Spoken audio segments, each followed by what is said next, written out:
ورحمة الله وبركاته.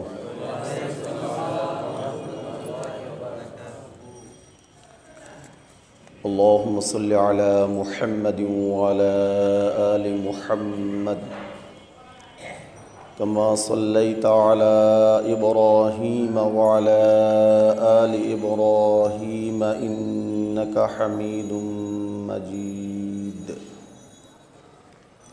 اللهم بارك على محمد وعلى آل محمد كما باركت على إبراهيم وعلى آل إبراهيم إنك حميد مجيد. الحمد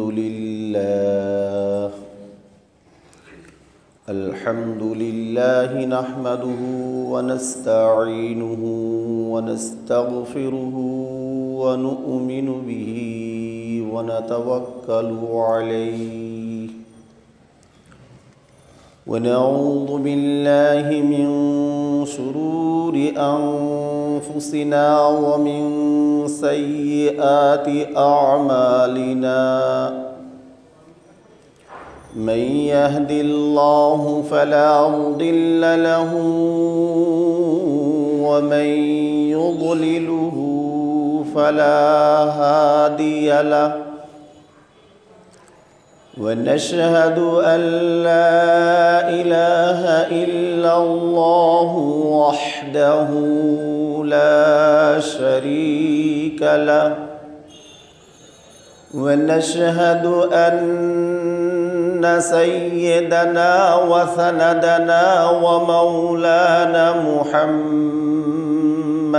عبده ورسوله صلى الله تعالى عليه وعلى آله وأصحابه وبارك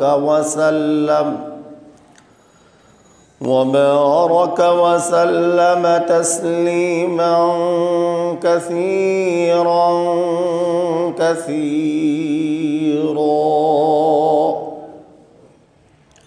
أما بعد فقد قال الله تعالى في كلامه المجيد والفرقان الحميد. أعوذ بالله من الشيطان الرجيم. بسم الله الرحمن الرحيم.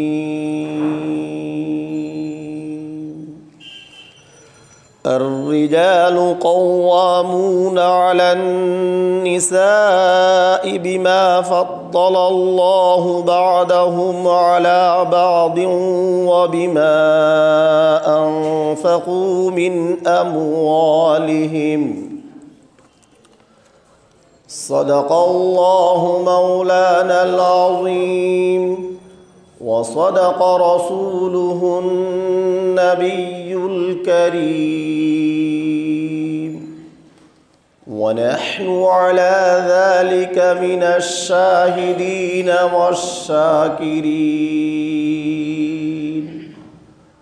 والحمد لله رب العالمين.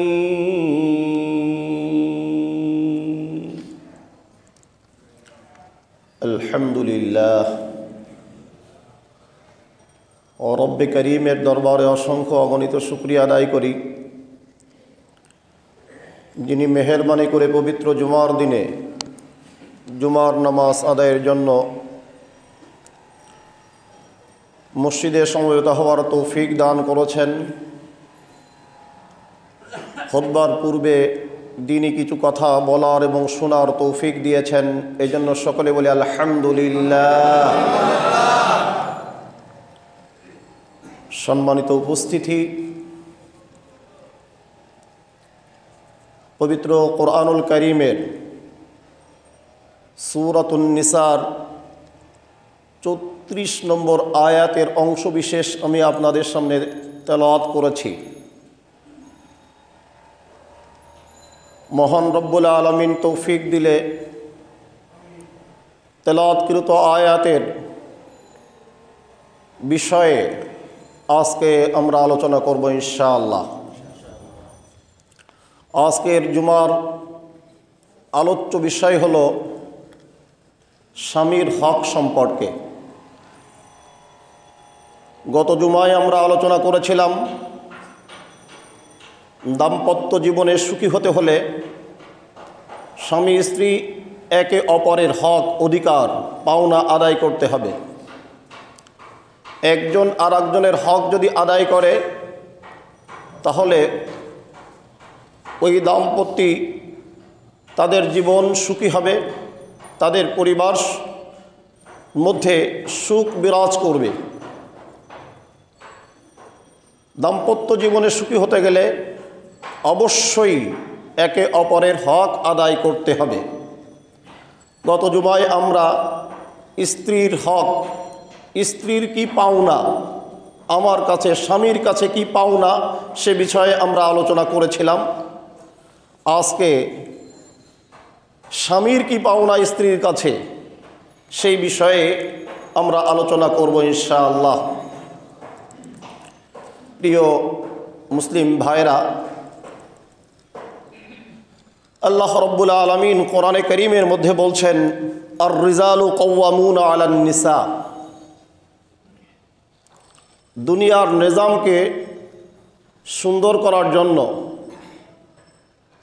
সুশৃঙ্খলভাবে পরিচালিত হওয়ার জন্য আল্লাহ তাআলা একটা নিয়ম, একটা সিস্টেম দিয়েছেন।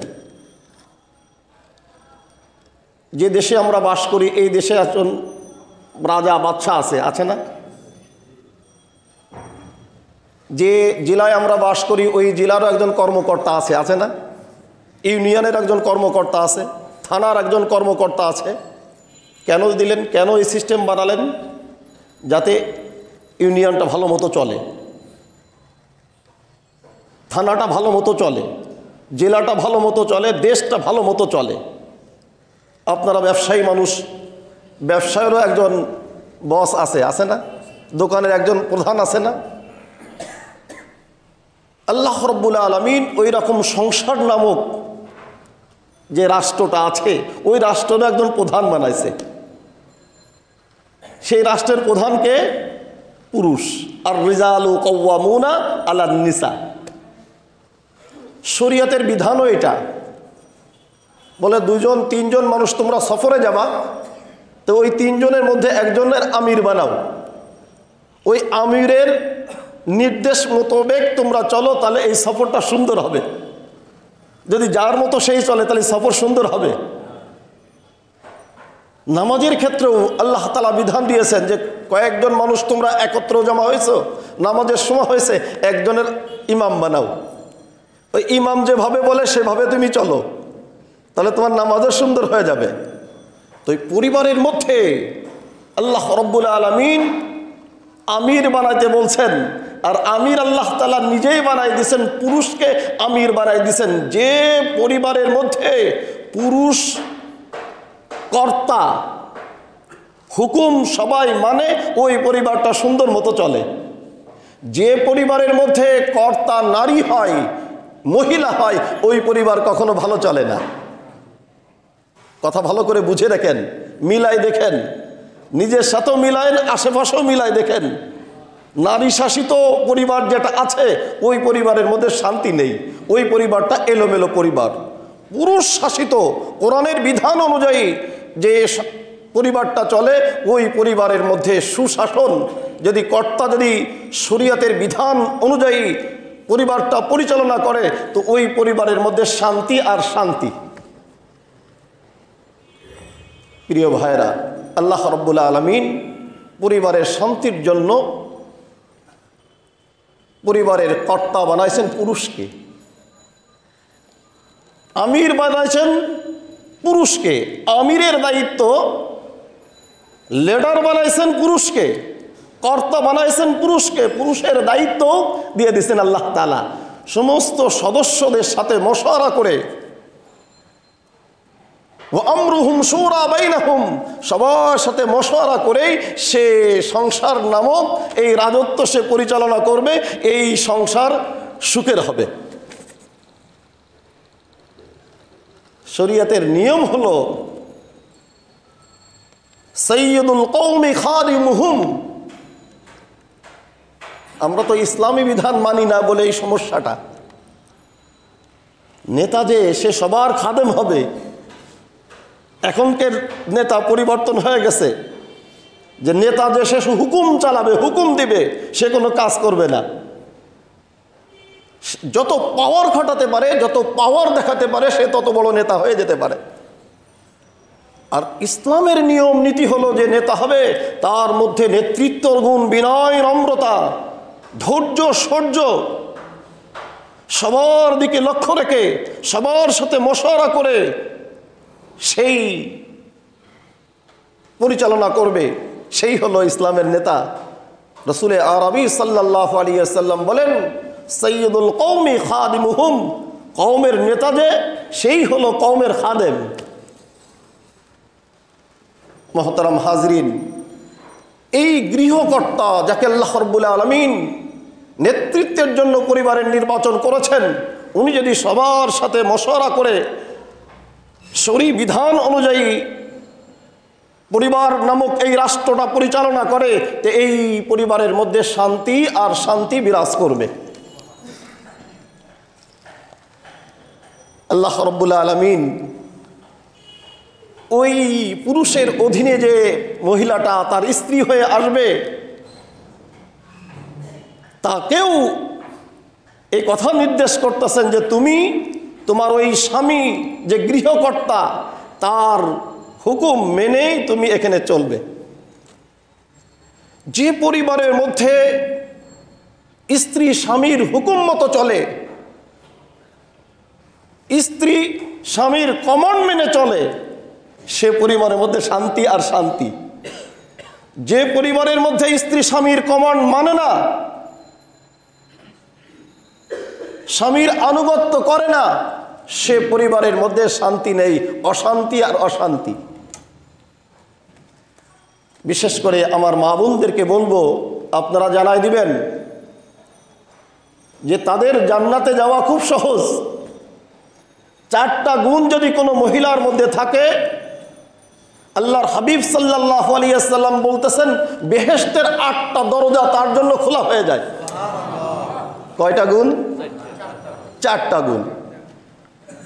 4টা গুণ যদি কোনো মা বোনের মধ্যে থাকে, তাহলে বেহেশতের 8টা দরজা আল্লাহ রাব্বুল আলামিন তার জন্য উন্মুক্ত করে দিবেন।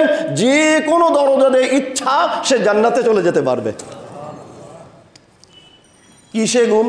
আল্লাহর হাবিব সাল্লাল্লাহু আলাইহি ওয়াসাল্লাম বলতেছেন ইজা সাল্লাতিল মারাতু খামসাহা, প্রথম নম্বর 5 ওয়াক্ত নামাজ সে সময় মতো আদায় করবে।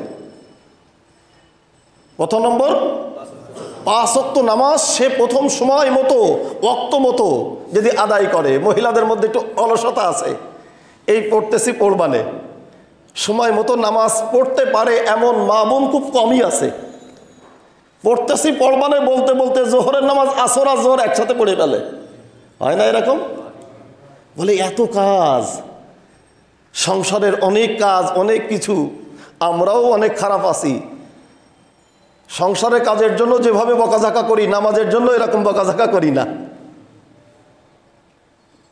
কিছু ক্ষয় হয়ে গেলে, কিছু লস হয়ে গেলে, ক্ষতি হয়ে গেলে যেভাবে আমরা অ্যাক্টিভ এই বিষয়ে, শরীয়তের বিধান মানার ক্ষেত্রে আমরা ওইরকম অ্যাক্টিভ না। স্বামীরা, আমাদেরও দোষ আছে। তাহলে প্রথম নম্বর হলো সময় মতো 5 ওয়াক্ত নামাজ আদায় করা, এই প্রথম নম্বর গুণ। দ্বিতীয় নম্বর গুণ হলো ওয়াসামাত শাহরাহা, রোজার মাসে রোজা রাখা। রোজার মাসে যদি সে রোজা রাখে। ও হাফিজাত ফরজাহা, তার সতীত্ব বজায় রাখে। নাম্বার 3, যে নারী তার সতীত্ব বজায় রাখে, পর্দা পুশিদা অনুযায়ী জীবনযাপন করে। আল্লাহ রাব্বুল আলামিন যেভাবে বলেছেন ওয়াকারনা ফি বুয়ুতিকুন্না ওয়ালা তাবাররাজনা তাবাররুজাল জাহিলিয়াতিল উলা, বলে তুমি বিনা প্রয়োজনে তুমি বাইরে যেতে পারবে না। উৎসব আর আনন্দ ভ্রমণ আর বিভিন্ন জায়গা ট্যুরে প্রয়োজন হলে তুমি যাবা, জরুরত নেই। বিনা জরুরতে তুমি বাইরে যেতে পারবে না। তোমার পুরা শরীর, পা থেকে মাথা পর্যন্ত পুরা শরীর তোমার পর্দা, এই পুরা শরীর যে তোমার হেফাজত করে যদি তুমি বাইরে জরুরত থাকে তুমি জরুরতে যেতে পারবা। জরুরতের ক্ষেত্রে তোমাকে ঘরে থাকতে হবে এমন বাধ্যবাধকতা ইসলাম করেনি, কিন্তু বিনা প্রয়োজনে তোমার বাইরে যাওয়ার অনুমতি দেয়নি। বাইরে গেলে তোমার সতীত্ব হরণের, তোমার ইজ্জত আবরু লুণ্ঠনের সম্ভাবনা রয়েছে। এই জন্য বলে দিছে তুমি তোমার সমুদায় দায়িত্ব তোমার স্বামীর উপরে, তোমার কোনো দায়িত্ব তোমার নেই। তুমি ঘরে থাকবে, তোমার পর্দার হেফাজত করবে। এই জন্য আল্লাহর হাবিব সাল্লাল্লাহু আলাইহি ওয়াসাল্লাম বলতেছেন, কোন নারী যদি তার পর্দা, তার সতীত্ব বজায় রাখে আর ওয়া আতাআত জাওজাহা, তার স্বামীর নির্দেশ অনুযায়ী চলে, স্বামী যেভাবে বলে ওইভাবেই সে করে, স্বামীর হুকুমের বিরুদ্ধে সে কখনোই যায় না। স্বামীর এতাত করা, স্বামীর হুকুম মানাকে সব থেকে বেশি সে প্রাধান্য দেয়। এক কথা, স্বামীর অবাধ্য না, স্বামীর বাধ্য। আল্লাহর হাবিব সাল্লাল্লাহু আলাইহি ওয়াসাল্লাম বলতেছেন, কিলা লাহা দুখুলিল জান্নাতা মিন আইয়ি আবওয়াবিল জান্নাতি শিতি। 8টা জান্নাত। কয়টা জান্নাত? এই 8টা জান্নাতের যে কোনো জান্নাত দিয়ে, দরজা দিয়ে তুমি জান্নাতে প্রবেশ করতে চাও, তোমার অনুমতি আছে, তোমার ইচ্ছা, তুমি যে জান্নাতে যেতে চাও সেই জান্নাতে যেতে পারবা। 4টা আমল। কয়টা আমল?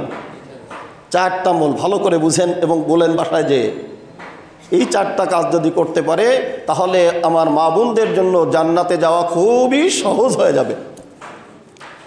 পক্ষান্তরে 2টা গুণ আছে, খারাপ গুণ। এই 2টা গুণ ছেড়ে দিতে হবে। কয়টা গুণ? খারাপ গুণ, খারাপ অভ্যাস। কয়টা? 2টা। রাসূল সাল্লাল্লাহু আলাইহি ওয়াসাল্লাম যখন মেরাজে গেছেন তখন আল্লাহ রাব্বুল আলামিন জান্নাত জাহান্নাম দেখাইছেন না? জান্নাত জাহান্নাম আল্লাহর হাবিব সাল্লাল্লাহু আলাইহি ওয়াসাল্লামকে আল্লাহ রাব্বুল আলামিন দেখাইছেন। দেখে আসছেন উনি অনেক নারীরাই, বেশি নারীরাই জাহান্নামের আগুনে জ্বলতেছে। আসে দুনিয়াতে আসে মহিলাদেরকে এক ওয়াজে আল্লাহর হাবিব সাল্লাল্লাহু আলাইহি ওয়াসাল্লাম বলতেছেন, ইয়া মাশারান নিসা তাসাদ্দাকনা, বলে ও নারী জাতিরা তোমরা বেশি বেশি দান সদকা করো, বেশি বেশি দান সদকা করো। ফাইন্নী রাআইতুকুন্না আকসারা আহলিন নারি, বলে আমি দেখে আসছি যে অধিকাংশ নারীরা হলো জাহান্নামী। আর এই জাহান্নাম থেকে বাঁচার জন্য আল্লাহর হাবিব সাল্লাল্লাহু আলাইহি ওয়াসাল্লাম তাদেরকে বলছেন দান সদকা করো। পুরুষেরা যে পরিমাণ দান সদকা করে মা বোনেরা ওই পরিমাণ দান সদকা করে না।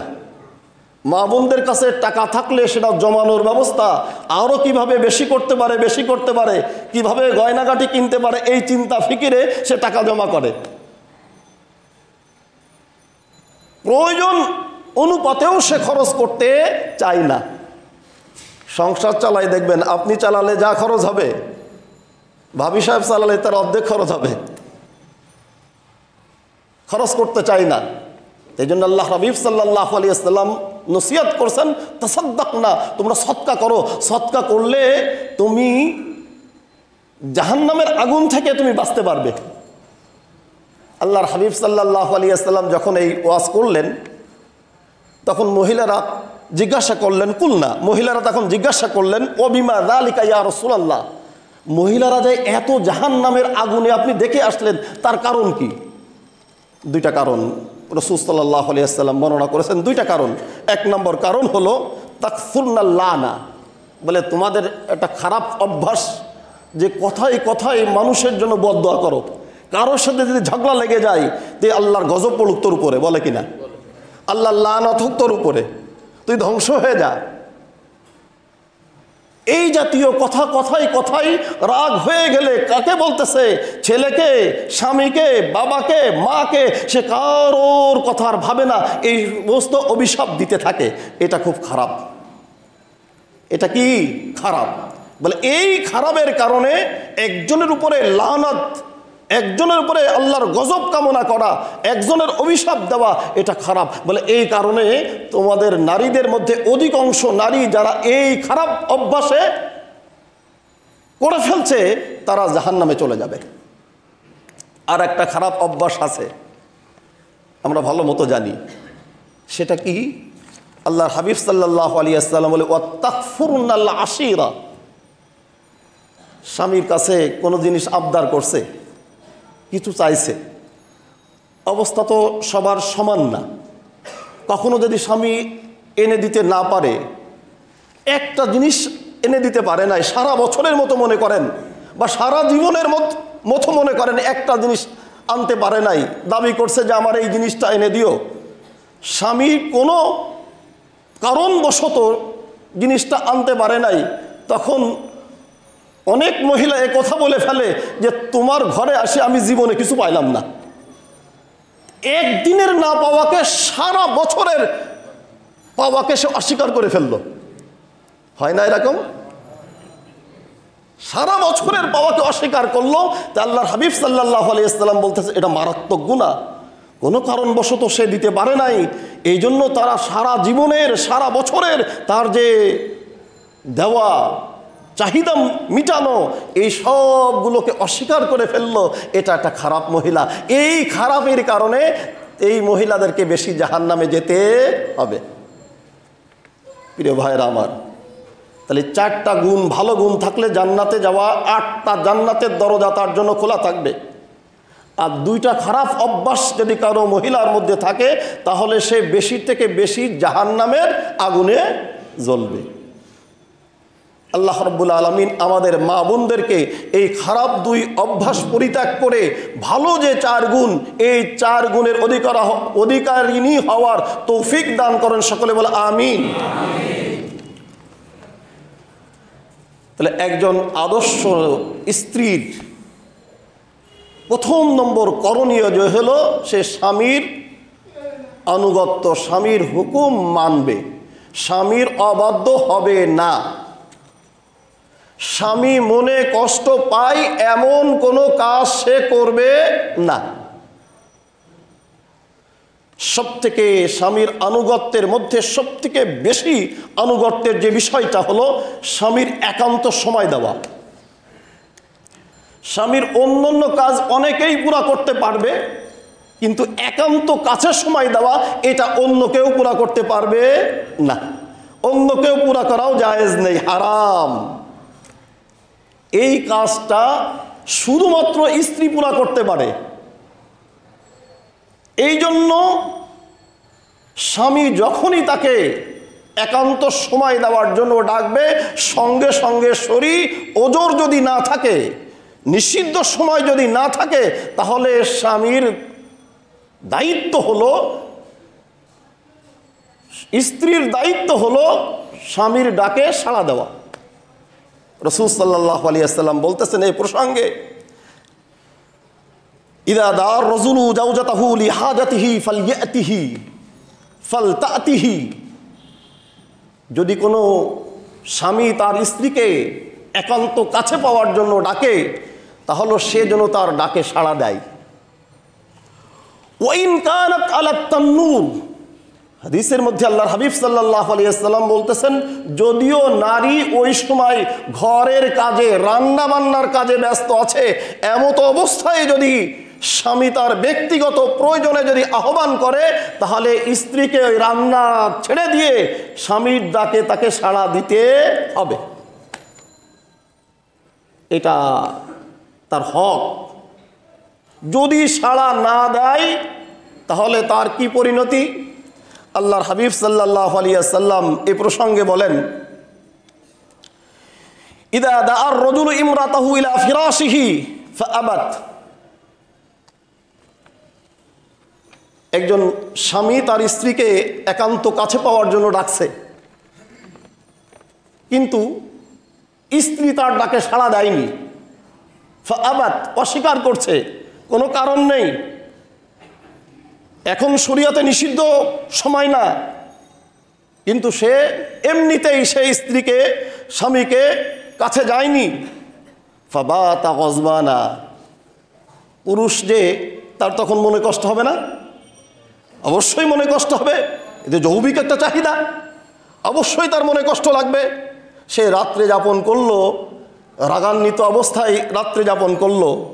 আল্লাহর হাবিব সাল্লাল্লাহু আলাইহি ওয়াসাল্লাম বলতেছেন, লানাতাল মালাইকাতু হাত্তা তুসবিহা, সহিহ বুখারী শরীফের হাদিস, যে ওই নারীর উপরে সারা রাত ফেরেশতারা অভিশাপ দিতে থাকবে, লানাত করতে থাকবে, সকাল পর্যন্ত, সকাল হওয়া পর্যন্ত ফেরেশতারা তার উপরে লানাত করতে থাকবে।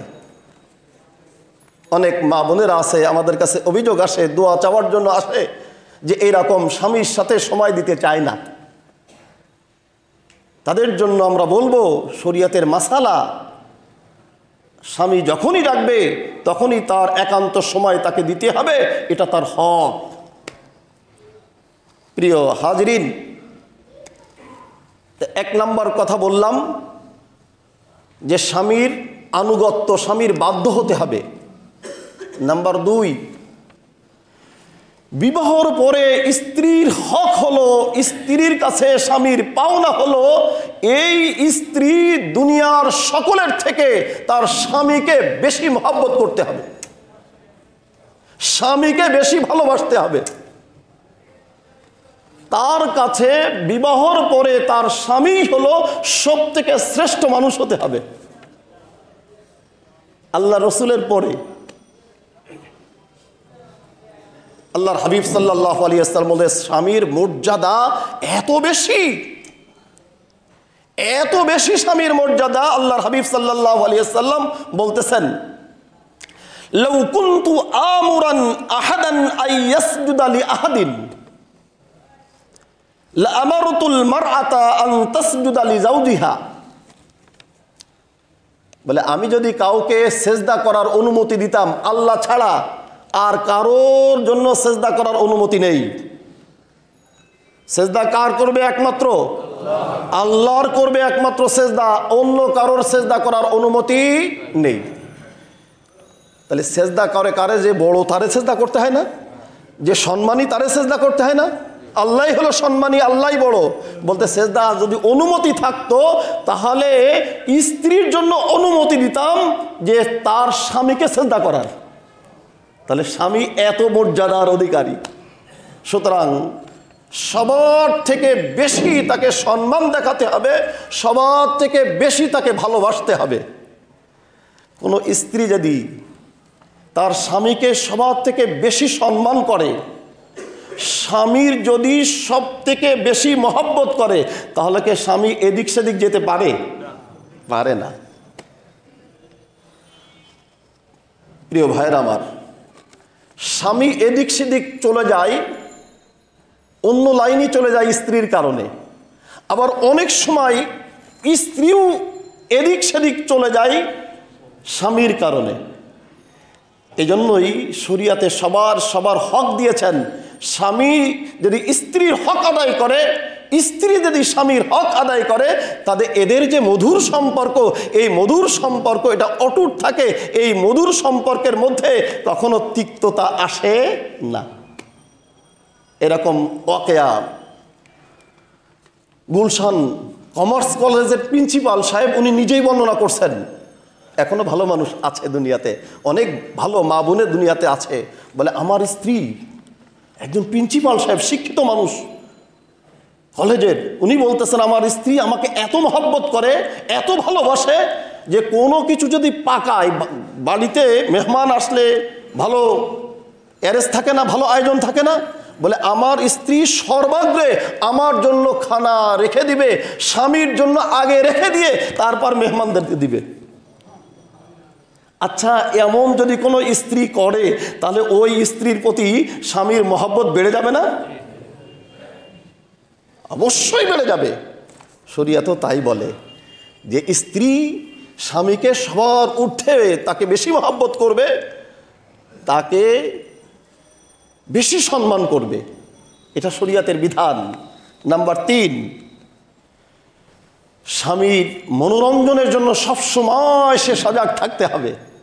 বিপরীত হয়ে গেছে, আমার মা বোনেরা অনেক অভিযোগ করে, অভিযোগের কথা তুলে ধরতেছি আমি। বলে এত সুন্দর দামি দামি কাপড় চোপড় কিনি, এগুলো কোনো সময় আমার দেখার সুযোগ হয় না। আমি যখন বাইরে থাকি তখন সে পরে এগুলো কোনো অনুষ্ঠানে যায়, আবার আমি যখন ঘরে যাই তখন এগুলো খুলে ফেলে। অথচ যত সাজসজ্জা নারীর জন্য বৈধ সবগুলো তার স্বামী কেন্দ্রিক। যত গয়নাগাটি আছে, যত দামি দামি পোশাক আছে, এগুলো সব সে তার স্বামীকে দেখাবে। অন্য কোনো মানুষের, অন্য কোনো পুরুষের দেখানো তার জন্য এটা জায়েজ নেই, হারাম। বড় আফসোসের বিষয়, কিন্তু বর্তমান পরিস্থিতি, পরিবেশ বিপরীত হয়ে গেছে। স্বামী বেচারা ওই সুন্দর সৌন্দর্যগুলো আর দেখতে পায় না। এজন্য আদর্শ স্ত্রীর এটা হক, স্বামীর তার পাওনা, স্বামীর সামনে সে সেজে গুজে পরিপাটি হয়ে হাসি মুখে স্বামীকে বরণ করে নিবে, স্বামীকে বরণ করে নিবে। সারাদিনের নবপুরের এই ক্লান্ত, এই পরিশ্রম নিমিষের মধ্যে তার সব বিলীন হয়ে যাবে যখন গেটে সালাম দিয়ে মুস্কি হাসি দিয়ে যখন বরণ করে হাতের ব্যাগটা নিয়ে নিবে, তলেটা আগায় দিবে, বেসিনের সামনে দাঁড়ায় থাকবে, সব মুহূর্তের মধ্যে দূর হয়ে যাবে না? দূর হয়ে যাবে। এটা হক, স্বামীর পাওনা স্ত্রীর কাছে, যে স্ত্রী স্বামীর মনোরঞ্জনের জন্য, তাকে খুশি করার জন্য যা যা করার সব কিছু তাকে করতে হবে। এটা তার হক, তার দায়িত্ব। যদি হক আদায় না করে তার জন্য তাকে কৈফিয়ত দিতে হবে। সবার অ্যাবিলিটি সমান না, এই অ্যাবিলিটির অতিরিক্ত আর্থিক অবস্থা সবার সমান না। এই আর্থিক অবস্থা, স্বামীর আর্থিক অবস্থা বিবেচনা করেই স্বামীর কাছে দাবি দাবা করতে হবে।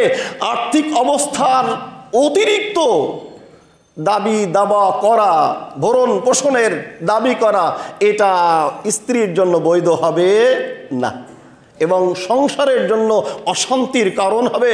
সারাদিন যদি স্ত্রী যখনই আপনি ঘরে ঢুকবেন, আমার এনে দাও, আমাকে তা দাও, আমাকে এটা পেলাম না, ওইটা পেলাম না, তাহলে এই স্বামী বেচারা ঘরের মধ্যে থাকতে চাবে? অশান্তি সৃষ্টি হবে। যেন শরিয়াতে বলে দিছে, সতর্ক করে দিছে মাকে, ওই বোনকে, যে তুমি খবরদার তোমার স্বামীর অ্যাবিলিটির দিকে তাকাবা, তাকায়ে তারপরেই তার কাছে দাবি দাবা করবা, তার অ্যাবিলিটির বাইরে তার কাছে দাবি করবা না, তাহলে তোমাদের মধ্যে বিমিল হয়ে যাবে, অশান্তি শুরু হয়ে যাবে। আর একটা অধিকার ঢাকা শহরে বলে, হুজুর এরা কি বলেন, ঢাকা শহরে বিশেষ করে, এটা গ্রাম দেশে বহু আমরা দেখছি এরকম। আমাদের মা চাষিরা দেখছি কখনো বাবার অনুমতি ছাড়া, দাদিকে দেখছি কখনো দাদার অনুমতি ছাড়া কখনো ঘরের বাইরে যায়নি। এটাই শরিয়াত, এটাই বিধান। কোনো স্ত্রী স্বামীর অনুমতি ছাড়া ঘরের বাইরে বেরোতে পারবে না। এমনকি যদি বাবা মা, যদি স্ত্রীর বাবা মাও অসুস্থ, স্বামীর অনুমতি ছাড়া সেখানেও তাকে দেখতে যাওয়ার অনুমতি নেই। বাবা মাকে দেখতে যাওয়া সবের কাজ, কিন্তু স্বামীর হুকুম মানা আরো বড় সবের কাজ। যারা মানতে পারছে তারাই শান্তিতে থাকতে পারছে। মোহতারাম হাজরিন, সর্বশেষ যে কথাটা বলবো, স্বামীর মাল হেফাজত করতে হবে। এই নারী, এটাও স্বামীর উত্তম সম্পদ, তার সতীত্ব বজায় রাখতে হবে। স্বামীর যে সম্পদ আছে, এই সম্পদের হেফাজত করতে হবে। স্বামীর যে আওলাদ আছে, সন্তান আছে, এগুলো তার হেফাজত করতে হবে। এটা নারীর দায়িত্ব। প্রিয় ভাইরা, এই দায়িত্বগুলো, যে দায়িত্বগুলোর কথা আমরা বললাম, এই দায়িত্বগুলো যদি কোনো নারী যদি আদায় করে, কোনো স্ত্রী যদি তার স্বামীর এই হকগুলো আদায় করে, তাহলে ওই ঘরের মধ্যে কখনো অশান্তি আসবে না, ঘরের মধ্যে শান্তি আর শান্তি। এই জন্য আল্লাহ তাআলার কাছে আমরা দোয়া করি, আল্লাহ রাব্বুল আলামিন আমাদের সকলকে যেন, আমরা পুরুষ, আমরা যারা স্বামী, আমাদের হকগুলো যেন আমরা আদায় করতে পারি, আমাদের যে স্ত্রী আছে তারাও যেন তাদের হকগুলো আদায় করতে পারে। আল্লাহ তাআলা আমাদের সকলকে তৌফিক দান করুন। ওয়া আখিরু দাওয়ানা আনিল হামদুলিল্লাহি রাব্বিল আলামিন।